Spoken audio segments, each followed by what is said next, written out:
Good afternoon, everyone. My name is Mosoetsa from the National Institute for the Humanities and Social Sciences. Welcome to our 2021 conversation encounter session with someone who makes me extremely nervous, highly accomplished, but today we want to talk about my favorite accomplishment. She won the Humanities and Social Sciences Book Award of fiction in the fiction category for the novel published by Jacana. It is titled Scatterlings. Very beautiful, and her name is Rešoketšwe Manenzhe. I've been waiting for this moment, Rešoketšwe. You know, I've been just waiting, and let me tell you how long I've been waiting for this moment. I've been waiting for this moment since 2011. So 2011, we launched our Charter for the Humanities, and we said in the Charter, we want a new world, right? And it's not a world that negates other sciences. It's a world that embraces engineers and many others. And I want to just read out at least the first two sentences of the Charter for the Humanities 2011. It is the same charter that we then adopted to establish this institute and the awards, right? So I'll read it out. And we said in 2011, the child of January 2012 will enter the university gate of 2030 to study engineering, confident that she is not drifterwood and that her clans come from a long way back. She will be bilingual in her mother tongue and in her English, will be interchangeably strong. She can write, she can talk, and if need be, compose poems and periodic tables at the same time. That was 2011. And when I first encountered, it's an encounter session, and encountered Scatterlings, I thought, our work, Rešoketšwe doesn't know, but we prophesied. We said this moment was going to come. So know that as I sit here, I'm in awe of your work. I am celebrating the person that you are, a chemical engineer. So let's start here. 2020 March, we were at Maruping, a place of all our origins, and you were sitting with your brother, completely oblivious of what was going on. You thought, this is such a nice invitation. And your name is called out, and you have won the award. Just take me back to that moment. Yeah, thank you very much, Prof. So yeah, I didn't even know about this prophecy that I've apparently lived out. So that's nice to know as well.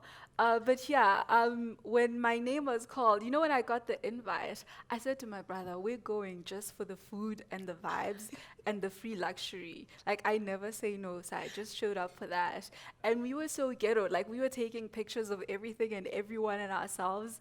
So when my name was called, it really was unbelievable to me. I'm from a very small village in Limpopo. And I thought that I dreamt such a big dream that it wasn't possible.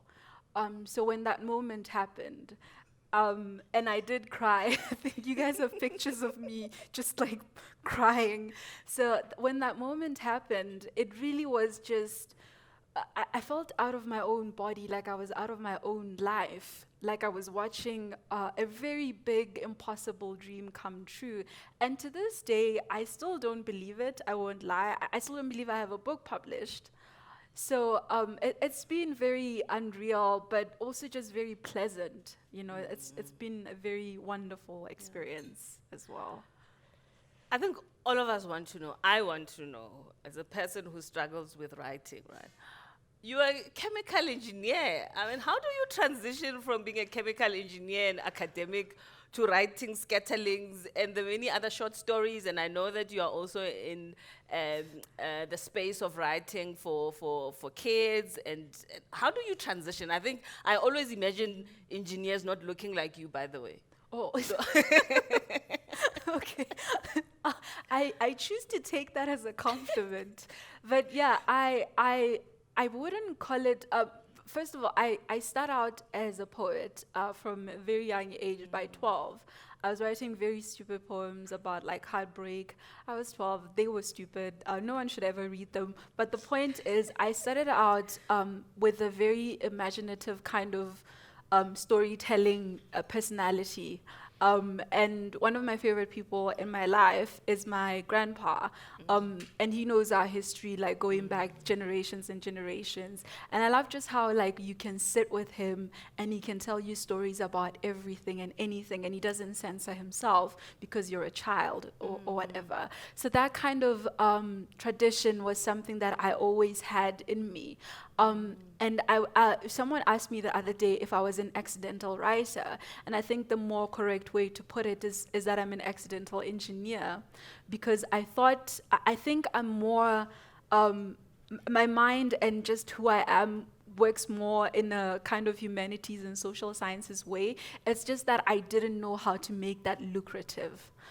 You finish matric, you got really good marks in maths and science. Everyone's like, you should be a doctor, you should be an engineer. So that's how that happened. But I actually do genuinely love science and engineering. It's just that I think I was more a natural writer.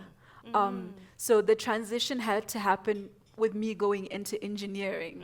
So then I had to rewire my brain and my thoughts and just how I approached everything, in terms of engineering, I suppose.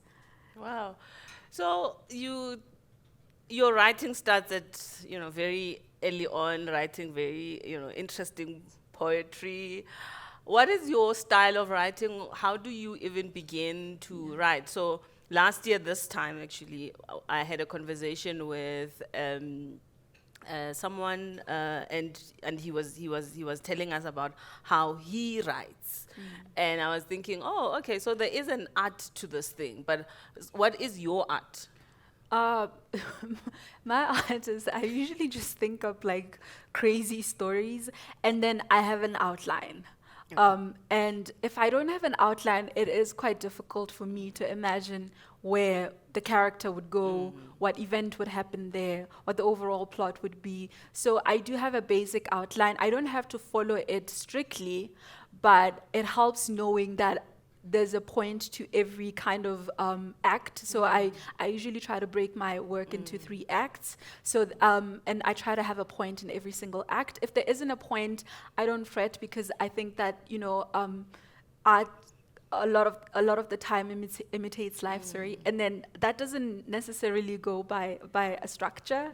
So I don't fret, I just kind of write, and then if in the end, and then I send it out to a few readers, a few writer friends of mine, and then they'll let me know that this really doesn't work here, maybe try this. So I also get a lot of editorial work from people in the industry now, which is really awesome, because when I was starting out, it was just me with my laptop, and a lot of scatterlings in the very beginning was me and my laptop just dreaming away this world, and hoping one day someone would find it useful or worth reading. So outlines work. Outlines work. Just know where the story is kind of going. So can I ask you something that some people would ask? So do you think in Sepedi or English? Do you do translation in your head? I think yeah, no, I definitely think in Sesotho, and then I translate on when I'm typing it out. And it's very interesting because someone, when they were reviewing me, they were like, oh, it's like she thought the whole thing in an African language and then translated it directly into English. So that's I don't usually think in English, and when I dream in English, I panic because I'm like, my ancestors are like rolling in their graves right now. So yeah. Yeah. Okay. So let's talk about scatterlings. How long did it take you to write it, and what was your thought process? I started it in 2015, January actually, and the process was very. It at an age we graduated from with our engineering degrees, and some of us were going into academia, into postgraduate degrees and so forth. Some of us were going into the workplace, and a whole lot of us were contemplating leaving South Africa. And I kind of struggled with that because I actually really love being from a village. It's very nice. I love it around Christmas. Whenever I visit my parents, it's the best time ever. So I really struggled with that. And so the question then for me was, why are people leaving? And then in trying to answer why people were leaving, I then had to ask myself, why do people stay? And to those who left and came back, why did they come back? And that's how I end up with the character of Alisa. You know, she comes back, and she comes back not because or Africa rather, it's more than just a geographical space. It represents a history and a kind of culture and an identity she would like to assume. So I started thinking along those lines. Why would people stay? Why would people come back? And those who stayed, a lot of the time wasn't by choice. They were stuck, kind of. So it was me just trying to answer those separate questions. And then realizing that I had a central theme, I combined all of those journeys and made sure that the dynamics interacted with each other. And that's how we end up with the book. We have pics, you'll see them just now, of you at Maruping, and we didn't want to show that pics where you were crying. Yes. All right, for those, and I don't want to spoil the book, and I want everyone who has joined us, at least the first 50, I'm told the first 50 will get a copy of the book. So let me not spoil the story, but how did you do your research? I mean, this is the storyline is between 1912 to 1927. You were clearly not there. You were clearly not born. So you think. So I think.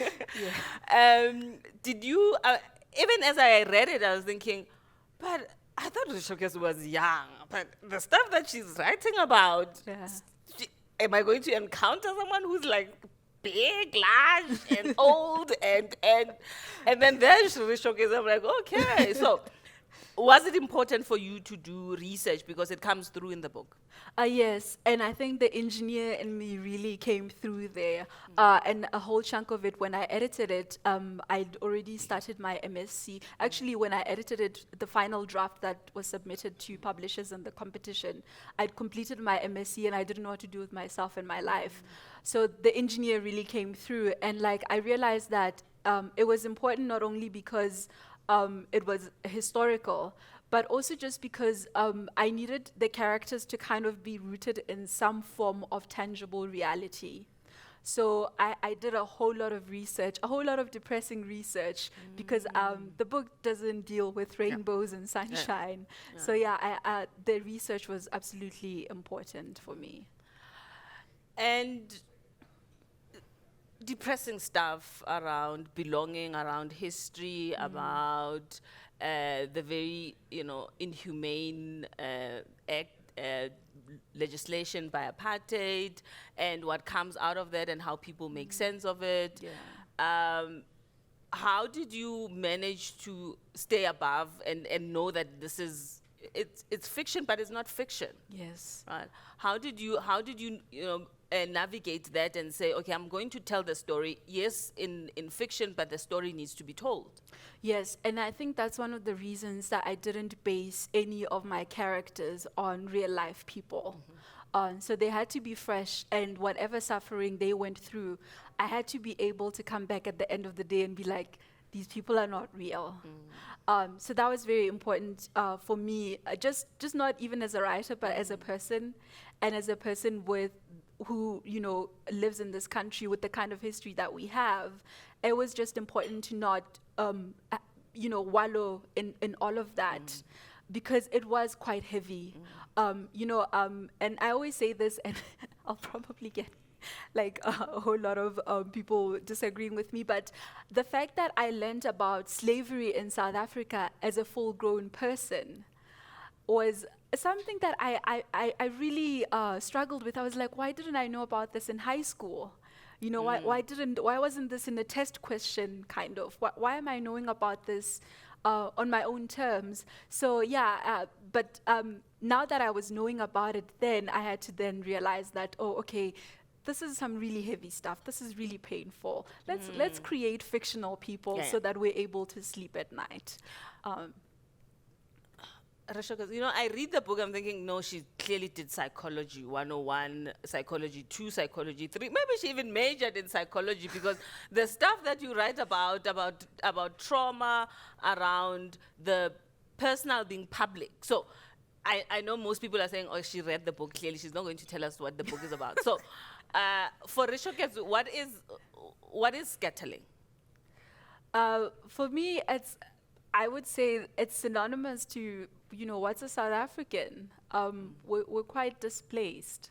We're a very displaced people. And yesterday we were just talking about how no one's from Joburg. You know, when you refer to home, you're not referring to a place you have in Sandton or Braamfontein or wherever. You're talking about, a lot of us are talking about a village somewhere that a lot of people have never even heard of. So in my very humble opinion, we're all wanderers in South Africa. We're all just trying to find a place. Yeah. So, yeah. Reading the book, and I want to read it as just a, you know, cheesy, knowing that some people don't know who Johnny Clegg is and who Savuga is. So as I was reading the book, I kept on thinking, growing up, I won't reveal my age. Growing up, there was this one song that always was at the back of my mind, in my reality, and I want to read it out and tell me whether it's cheesy. Tell me if you've ever heard of this song. So I'm going to read the lyrics. It says, "They are the scatterlings of Africa, each uprooted one, on the road to Pelamanga, where the world began. I love the scatterlings of Africa, each and every one, in their hearts a burning hunger, beneath the copper sun." And you also start not with the sun as in the sun S-U-N, you start with the sen, people as the sen people when you start the book. Does this song ring a bell to you, and do you know of it? Do you think that it might have even shaped how you thought about scatterlings as a I theme? definitely got the title from the song. Oh, yes. okay. So and I had to ask quite a few people, is it allowed? Can I just take like a title from someone's song? And it was allowed, so I just used it. But that's where I got the title, because I'd watched a documentary, or a kind of what came before TED Talks, of Johnny Clegg talking about what a scattering was. And it kind of just stayed with me, that whole talk about, and I think, again, going back to me being a very terrible student, admittedly.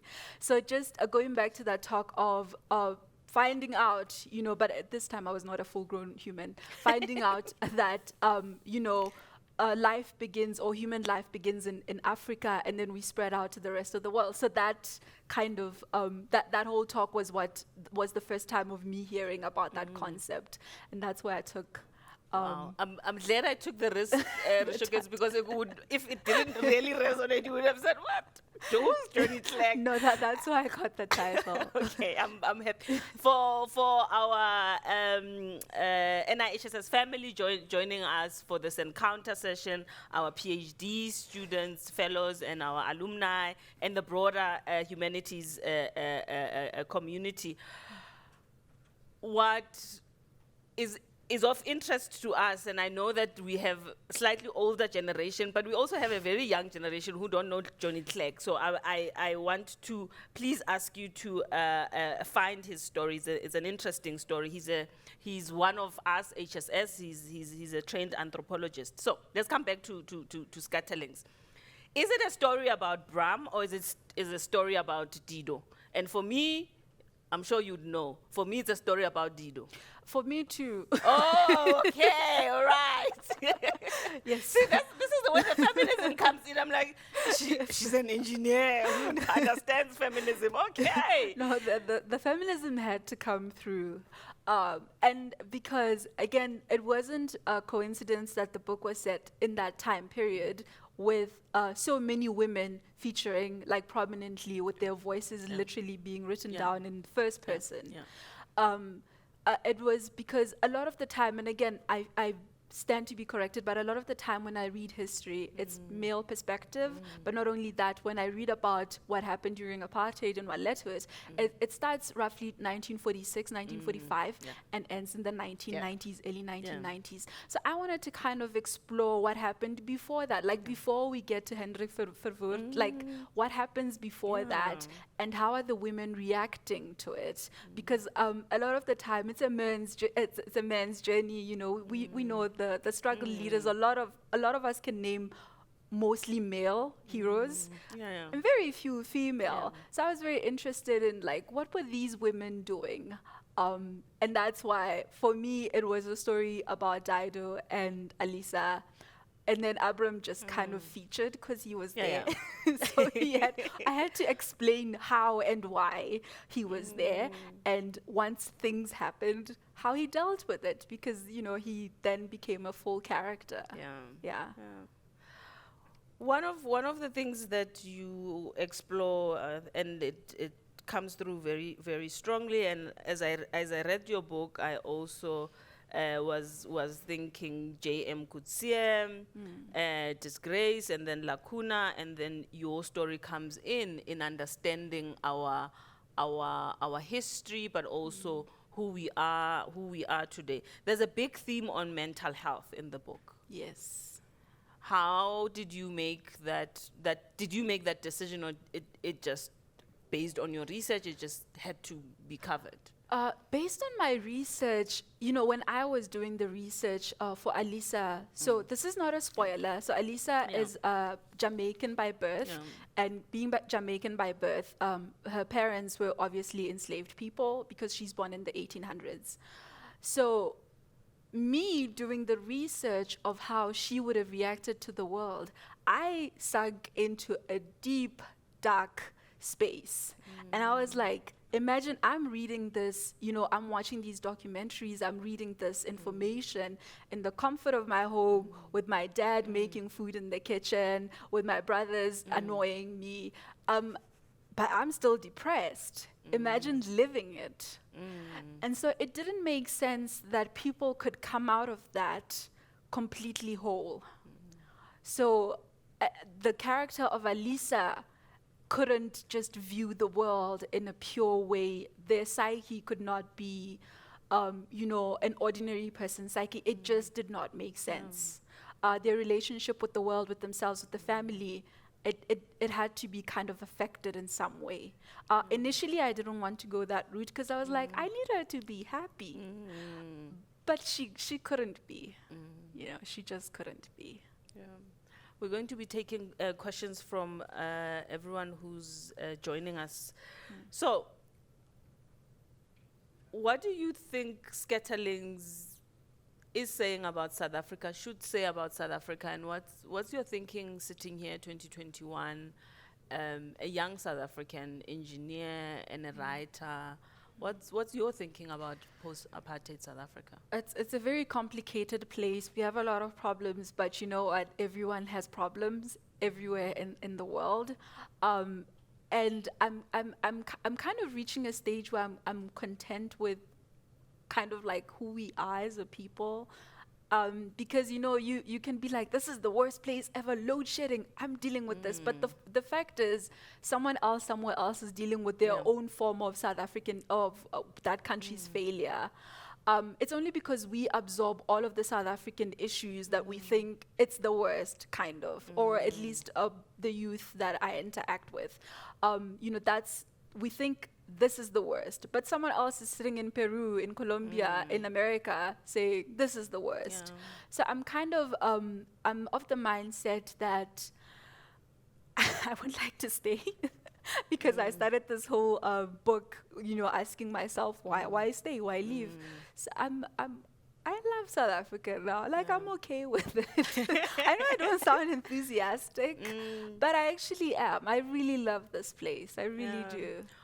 All right, so maybe let me ask you, moving from scatterlings, and the reason why I don't want to even talk about, by the way, the favorite part for me of the novel is Rhodesia.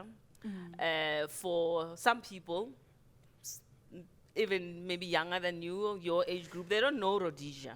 That the history of Zimbabwe is Rhodesia, right? Yeah. How did you even decide on that? How did you even get to Rhodesia? How did you even, I mean... Yeah, I think also I'm from Limpopo, Okay. but I wasn't born in Limpopo. Yeah. I was born in the Transvaal province, but I was raised in the Northern province. Okay. So I've lived in 3 different provinces that are the same. So this idea of places taking on a new identity, it's always fascinated me. You know, I wasn't born in South Africa. I was born in the Union of South Africa, not to reveal my age. I'm very young.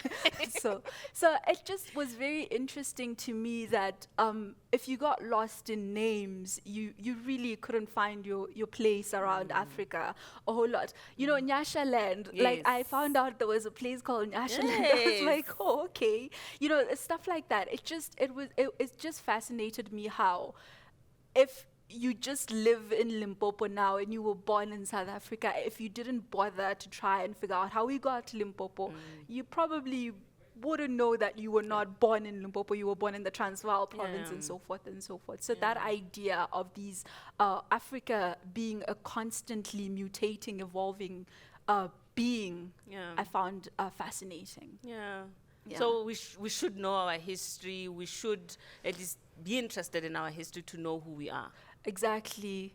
Yeah, I think so. Again, because when I put down where I was raised, I put Limpopo, but that's not true.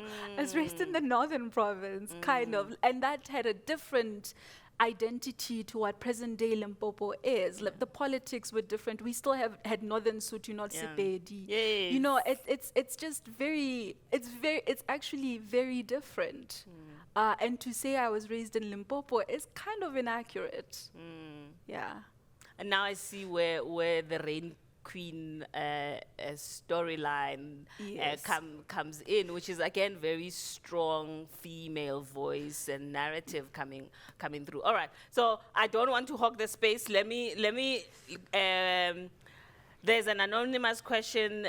Thank you for bringing this amazing author. She is amazing. I am enjoying this discussion. My questions are: what are the 2 ingredients to your writing? What advice would you give to someone stuck in this journey of writing? Okay, my style. So I identified as a poet long before I even tried to write a novel. So my style is, if I can't read it, if it doesn't. Your story kind of has to have an internal rhythm, like after you've had the plot, obviously. Like once you have, like your story can be as simple as a girl trying to find their sister who went missing in '94 or whatever. It can be as simple as that. And then, but it has to have an internal rhythm, and the people have to be people. They can't just stand in for an idea of something. Like they have to be people with motivations, with dreams, with flaws, and so forth and so forth. But a practical piece of advice I can give you, and I feel like that was a bit too poety, flighty. No. But a practical piece of advice I can give you is have a spreadsheet, have a notebook, and even if you think your idea is garbage in the moment, shelve it and do a bit of growing. Like it's you can visit it 2 years later and you'll find really amazing stuff in there, you know, and have readers, but your readers should not be like your dad and your mom because they love you and they believe in you and they will tell you you have written the best thing in the world. That's not true. That's what I thought because I was giving it to like people who loved me, and they're like, this is the best thing in the world. It was not. So have readers. I have a few people. I have Francis Geletso, I have Mubanga. I have a few people now that I send out my stuff to. And of course, it's Rešoketšwe, the award winner, so they have to really pay attention, right? All right, so let me, Menzi Tango, thanks so much for your question. I'm interested in reading your book just for interest's sake. How did you conduct research while writing your book? Who were your participants, since your book incorporates some aspects of a historical event? I can sense that your grandfather, your father came in. Yes, that kind of what did they call it? Oral kind of Yeah. storytelling. And I try to do that with my work. I don't know if it always comes through, but I always try to go for that, just because also I'm also just because I was starting out and I was trying to set myself apart. And sorry, I didn't. I think I forgot the second part of the question. Let's go back. Let's go back. It is about how did you research the book? research. Yeah, the research. I'm one of those people who learn better if I hear something. Okay. Like if you tell me that solid water is denser than liquid water, I'm Yeah. more likely to remember it if you say it than if I read it. I don't know. It's just one of those weird things. So I even hear your examples around solid and water, Yes. that you're an engineer, okay? Yes, the engineer just jumped out. But yeah, so I watched a lot of documentaries because I knew my brain would not corrupt the knowledge as much as it would if I read it. Okay. If that makes Yeah, yeah, sense. yeah. So, but there's a South African Archives website that I visited a lot. So those are archives that are online. Visit them, they have like a wealth of knowledge. And I also visited some of these places, like my wine farm is based on Yeah. Groot Constantia. So I Oh, went there yeah. and I like asked questions. So I was like, you guys had slaves here? So stuff like that. Yeah, so and that kind of information I retained also just a lot better. Also, and I could visualize the places. And then I went to like places like the Cape of Good Hope, because that has a lot of colonial Yeah. history as Yeah. well.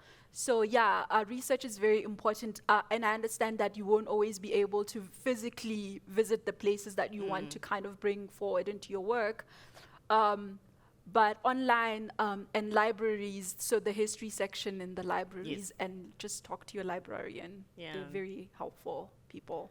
I love the fact that you respect the craft. You respect HSS. You respect the idea of research, and it again resonates with my conversation with Fred Kumalo, another fellow winner, actually in the same category that you won, and he was talking about S.S. Mendy, the novel, and he was also saying, I had to research, I had to do the work, and that is something that I think we need to pay attention to, because Yes. most people think that fiction, you just write it Yeah. one go for 2 months and then it's done, Yeah. right? And maybe there are those people, but Yeah. from your side, you're saying, let's research, let's make sure that the storyline fits. Yes. Okay, so maybe let me ask this question again from an anonymous person. When can we expect your next book? And maybe let me expand that. What are you currently working on? What can we expect from you? Yeah, I'm currently working on a novel. It's a bit more political. This was political now that I think of it, but this one is a bit more not so subtle with its politics. So that's the novel I'm currently editing. And then I'm also working on a collection of short stories. And ask my agent. Oh, you have an agent! Wow. Okay. Yeah. So ask them when it's coming out. But listen, I can be ready in Jan. I can be ready in January to put something out. But also, these are works that had been, in the process for a while. I think I'm a slow writer, but I'm fine with that. I have to do a lot of research, so I'm okay with that. All right. So how do you, I think I've been using this word, how do you reconcile you teaching engineering and then you having a deadline for 2022 January of a novel about politics? How do you balance it? Because I wrote most of my work when I was a lot more unemployed. so this book, I actually wrote it in 2016, the one I'm editing now. So that's and I edited only on the weekends. So the balance has to come also structurally, like just deciding that Monday to Friday I have to be a UCT engineering lecturer, and then Saturdays I have to be a writer. So that Saturday schedule just ends up being so tight because I don't have any other time to do it. What's social life in Cape Town? I'm joking. So let me come back to Tobelani Nompilo. Thanks so much, Majola. Thanks so much for your question. I have learned a lot from you today. Thank you. May you please share how you were able to overcome any challenges you faced when you were writing? Yeah, that one is a tough one. When you're starting out is when you also need a lot more validation. And that's when you need a lot more, that's when you send out your short stories and your poems and you get a lot of rejection. But what I can tell you is that it's not personal. And a lot of the time, a lot of the rejection we face as artists is not necessary because, and I've realized this now that I suppose I'm wiser, but a lot of the time I submitted to places and people that really would have never accepted my work. Firstly, because they didn't publish the kind of work I was writing or the kind of genre I was writing. But I was at a point where I thought to myself, I'm so brilliant, they will break the rules for me. They will not break the rules for you. So a lot of the time, read. So read a lot, because in reading from the certain journals, magazines, publishers, you get to realize what it is they are willing to put out. And I understand the need for new voices, and I'm not, discouraging people from being experimental. But while being experimental, also find people who aren't conservative. And, that's the most practical thing I can tell you. Go places where your kind of voice is the kind of voice that will be allowed, to be spoken into the world. Otherwise, that's just a whole lot of rejection that you really shouldn't be going through. And this I think brings me to my favorite subject, publishers, and the role that Jacana Media, for example, is playing in bringing out those new voices, those new stories. I am humbled by the work that they do in publishing you, in publishing many others, even Nick Muhlongo and many other voices that need to see the light of day. And those kind of publishers are the publishers that we need to be supporting in South Africa today. All right, so I don't want to, again, hog the space. Question number 5. Anonymous, thank you for this great interview, so inspiring. I know. Well done. Which books have you read which inspired you and shaped your thinking? What are you working on now? I think we've covered the last one. But maybe the last one, just talk to me about the short stories that you are talking about. Okay, but I'll do let's start about the books that influenced you. Yeah, I think with books, if you're an African writer, you also have to read a lot of African literature. So, and not just South African, expand into the rest of the continent. So books like Chintu by Jessica Makumbi, Nervous Conditions, and of course the classics, Things Fall Apart, that whole trilogy. Not only because they are landmarks in African literature, but because you finally see yourself. If I'd written Scatterlings having not read any African literature, Scatterlings would be based somewhere in Canada. I kid you not, because I did not and especially Makumbi and Tsitsi Dangaremgwa. Village life was made so, I was reading Nervous Conditions, I was like, hold on, these people sound like me. That was so liberating to realize that, and realizing that when I write about villages and about black people and about black people who live in rural places who believe in ancestors, I don't have to try to sanitize it and be like, oh, but they were also Christian. No, I can just tell you what my people do, what they're like, what that hut was like, if it was dilapidated, if it was like a very shady place that had sewage going going through it. Like, I don't have to hide that. That's reality. And I only realized that when I started reading African literature, because when I was reading Western literature, I was like, oh, my book needs to be glamorous. And again, I would have, like, it would have been based in Australia or something ridiculous like that. It would have been so disconnected from the South African space. Right. I have another question, this time from Gatli from NIHSS. So let me do this. So Gatli is one of our coordinators for the awards, leading in making sure that the right book wins, right, Gatli? So let me read. What has winning the HSS award meant for you? Thanks, Gatli. It's meant a lot. And you know what? Because then I got like radio interviews and stuff. And then like my parents can now like call not only their friends but their enemies too and be like, she'll be on radio. So I'm sitting there like, yeah. So it was just, it was nice in that I think a lot of the time when we enter the arts, and by we I mean Black people predominantly, it's not as tangible as being a doctor or an engineer. So, and I understand this conversation about Black text and responsibility or whatever, but it's nice when your parents can brag about you. You know, it's nice when your parents can point to a thing and be like, oh, my child did that. So that was, the nice thing was also just like how it was received by my family. So it did a lot of boosting, and of course a lot more people went and read my book. A lot more people knew who I was. I got a lot more reviews and stuff like that, but also just like my family being able to be like, oh, she's gonna be on this station today, listen up. So that was lovely.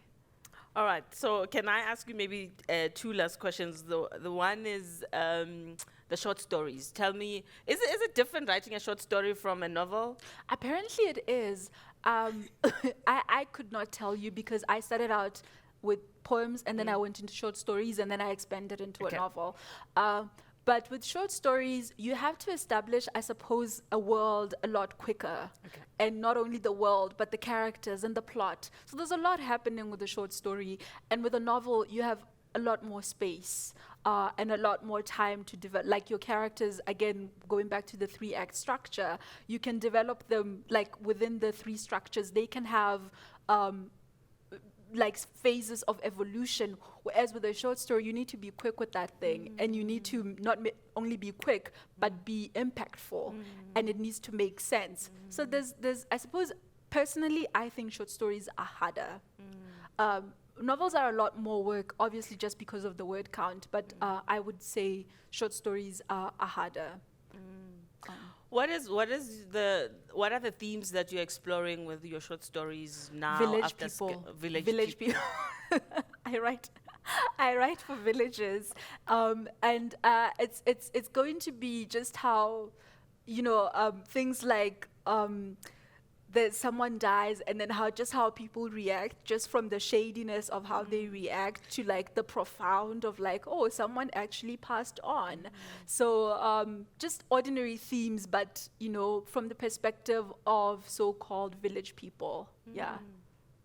All right. So from Limpopo, do you also cover witchcraft? Definitely. But I think it's important to also not, for me at least, and I also, and when I say I write for village people and about village people, it's because one of the most amazing things that I saw in South African television was Isibaya. Yeah. And it depicted village life and village people without mocking them. Like it wasn't voyeuristic. It was just like, oh, these are what these people do. Some of them, like there's elements of African spirituality, and you can choose whether or not you're using it for evil or for good. So I really loved that, and that's what I'm trying to kind of do with my work also. All right, so it sounds like you and I are going to have many encounters. Hopefully. Many encounters. Rešoketšwe, I'm in awe. I mean, even just sitting here listening to you, I'm thinking, sure, she's South African. She's like, and the way that she talks about her work, and I am in awe, and this has been the one conversation, honestly speaking, I've been waiting for since 2010, when we first conceptualized the humanities and social sciences. Actually, when Dr. Nzimande, our current minister, said, we have to have an institute that does the work that it does. And sitting here, I am glad that we took on that challenge with many people, with Arisitas, Professor Arisitas, and many other people, most of them also sitting in this room, and many of our friends joining us. So it has been an honor, a privilege, and I know that I want to talk to you more and more without feeling intimidated. You know, half of this was like, oh. No, I felt nervous, but like you relax. I'm relaxed now. So thank you. I'm still in awe. I'm still. No, thank you. All right, so. From me, Rešoketšwe, thank you so much. Please continue doing the work that you do. You inspire so many people, and I think some of the questions that came through, I think, are an example of the work that you do just by being here and doing the work that you do and loving what you do. Scatterlings, and again, I want to conclude by saying, we are the scatterlings of Africa. We are the scatterlings of Africa, and it has been a great pleasure, Rešoketšwe. I want to wrap up, but first, I've been told that the first 50 people who logged in are going to get signed copies, so make sure that you were the first 50. Please, number 51, you're not going to get any copy. We will also make sure that it's a signed copy, and Rešoketšwe will assist us with that. So with that, our first encounter for 2021, winner of the NIHSS Awards in the fiction category for her debut novel. We're looking forward to many, many more. Rešoketšwe, thank you. Thank you very much, Prof. Thank you. Thank you.